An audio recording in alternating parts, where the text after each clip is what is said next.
தமிழகத்தில் ஊழல் குடும்பத்தில் பிறந்தவர்கள் ஊழல்வாதிகளாக தான் இருப்பார்கள் என பெரம்பலூர் மக்களவை தொகுதி ஐஜேகே வேட்பாளர் டாக்டர் பாரிவேந்தர் விமர்சித்துள்ளார். 10 ஆண்டு கால மோடியின் சிறப்பான ஆட்சியில் ஊழல் லஞ்சம் இல்லை என்றும் பாரிவேந்தர் கூறினார். தேசிய ஜனநாயக கூட்டணியில் பெரம்பலூர் மக்களவை தொகுதியில் ஐஜேகே சார்பில் டாக்டர் பாரிவேந்தர் போட்டியிடுகிறார். தொகுதிக்கு உட்பட்ட பல்வேறு பகுதிகளில் வீதி வீதியாக சென்று தாமரை சின்னத்திற்கு அவர் ஆதரவாக கூட்டு திரட்டினார். செல்லும் இடமெல்லாம் டாக்டர் பாரிவேந்தருக்கு பொதுமக்களும் கூட்டணி கட்சியினரும் உற்சாக வரவேற்பு அளித்து வருகின்றனர். அந்த வகையில் மண்ணச்சநல்லூர் சட்டமன்ற தொகுதிக்கு உட்பட்ட முசிறி கிழக்கு மற்றும் மேற்கு ஒன்றிய பகுதிகளில் தீவிர வாக்கு சேகரிப்பில் ஈடுபட்டார். புலிவலம் பகுதிக்கு வருகை தந்த அவருக்கு என்டிஏ கூட்டணி கட்சியினரும் ஐஜேகேவினரும் எழுச்சிமிகு வரவேற்பு அளித்தனர். பெண்கள் ஆரத்தி எடுத்து வரவேற்றனர். அப்போது பொதுமக்களிடையே உரையாற்றிய டாக்டர் பாரிவேந்தர் தொகுதி மக்களுக்கு தான் நிறைவேற்றிய வளர்ச்சிப் பணிகளை புத்தகமாக வழங்கியிருப்பதாகவும் மத்திய அரசு தொகுதி மேம்பாட்டுக்காக வழங்கிய 17 கோடி ரூபாய் நிதியை அரசு பள்ளிக்கு 42 வகுப்பறைகள், சமூக கூடங்கள், மேல்நிலை நீர்த்தேக்க தொட்டி என பொது தேவைகளுக்காக செலவு செய்ததாக சுட்டிக்காட்டினார். இலவச உயர்கல்வி திட்டத்தில் தனது சொந்த நிறுவனங்கள் மூலம் கிடைத்த வருவாயிலிருந்து 118 கோடி ரூபாய் செலவு செய்து 1200 மாணவ மாணவிகளை தேர்ந்தெடுத்து பட்டதாரிகளாக ஆக்கியதாக அவர் தெரிவித்தார். மீண்டும் வெற்றி பெற்றால் 1500 குடும்பங்களுக்கு இலவச உயர் சிகிச்சை வழங்கப்படும் என டாக்டர் பாரிவேந்தர் வாக்குறுதி அளித்தார்.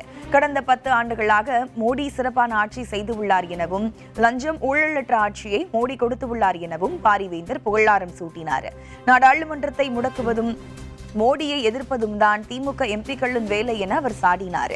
பெரம்பலூரில் மக்களின் கனவு திட்டமான ரயில்வே திட்டம் நிச்சயம் கொண்டுவரப்படும் என உறுதியளித்த டாக்டர் பாரிவேந்தர் புலிவலம் பகுதியில் வேலைவாய்ப்பு பெருக புதிய தொழிற்சாலையும், காட்டுக்குளம் திருப்பஞ்சீலி சாலை சீரமைக்கப்படும் எனவும் புலிவலத்தில் புதிய ஒன்றிய அலுவலகம் அமைக்க நடவடிக்கை எடுக்கப்படும் என்றும் உறுதியளித்தார். கடந்த 10 ஆண்டுகளில் ஆட்சியில் அந்த நேரத்தில் அவருடைய அமைச்சரவையில் 70 பேர் இருந்தாங்க. ஒருத்தர் 2 பேர் 70 பேர் இருந்தாங்க. அந்த 70 அமைச்சர்களும் அதோடு கூட பிரதம அமைச்சரும் கூட ஆட்சி செய்த 10 ஆண்டுகள் யாராவது இங்க லஞ்சம் வாங்கினாங்க, இங்க ஊழல் பண்ணாங்க அப்படின்னு யாராவது இதுவரை பேசி கேட்டிருக்கிறீர்களா? பத்திரிகை எழுத பார்த்திருக்கிறீர்களா? இல்லவே இல்லை. அந்த அளவுக்கு லஞ்சம் ஊழலற்ற ஒரு ஆட்சியை கொடுத்திருக்கிறார். தமிழ்நாட்டில் பார்த்தீங்கன்னா எல்லா அமைச்சர்களும் ஊழல்வாதிகள் என்று குற்றம் சாட்டப்பட்டு அதில் 2 ஒருவர் உள்ளே போய் இன்னைக்கு போனவர் இன்னும் வரவில்லை. இன்னொரு பெயில்ல வந்திருக்காரு. மீது எல்லாத்து பேர்லயும் கேஸ் இருக்கு. ஆக இந்த மாதிரி ஊழல் ஆட்சியில் இருந்து வருபவர்களை, ஊழல் கட்சியிலிருந்து வருபவர்களை தயவு செய்து டெல்லிக்கு அனுப்பாதீர்கள். என்னை எதிர்த்து நிற்கிற அந்த தம்பி இந்த ஊழல் கட்சி, ஊழல் ஆட்சியிலிருந்து வருகிற தம்பி தான். அவங்க அப்பா ஊரந்த ஒரு பெரிய ஆளு. அவர் எவ்வளவு ஊழல் பண்ணாருங்கிறதெல்லாம் கொஞ்சம் தெரிஞ்சவங்கிட்ட கேட்டு தெரிஞ்சுக்குங்க. அப்பேற்பட்ட குடும்பத்திலிருந்து வருகிற ஒரு தம்பியை நேர்மையாக இருப்பார் என்று உங்களால் சொல்ல முடியாது. ஊழல் குடும்பத்தில் பிறந்தவர்கள் ஊழல் செய்யத்தான் செய்வார்கள். நீங்க தான் விழிப்புணர்வோடு இருக்க வேண்டும்.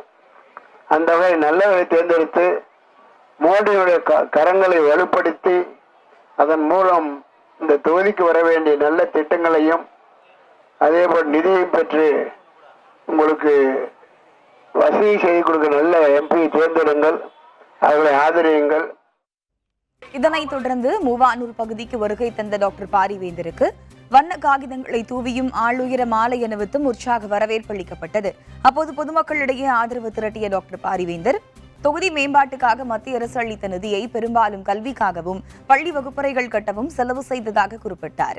1200 மாணாக்கர்களை பட்டதாரிகள் ஆக்கியதாக பெருமிதம் தெரிவித்த அவர் 1500 குடும்பங்களை தேர்ந்தெடுத்து உயர் மருத்துவம் வழங்கப்படும் என உறுதியளித்தார். மக்களுக்கு சேவை செய்ய வேண்டும், மாணவர்களை படிக்க வைக்க வேண்டும் என்ற நோக்கத்திற்காக அரசியலுக்கு வந்ததாக தெரிவித்த அவர் பொதுமக்களின் தேவைகளை நிறைவேற்றி தருபவரை எம்பியாக தேர்ந்தெடுக்க வேண்டும் என கேட்டுக்கொண்டார்.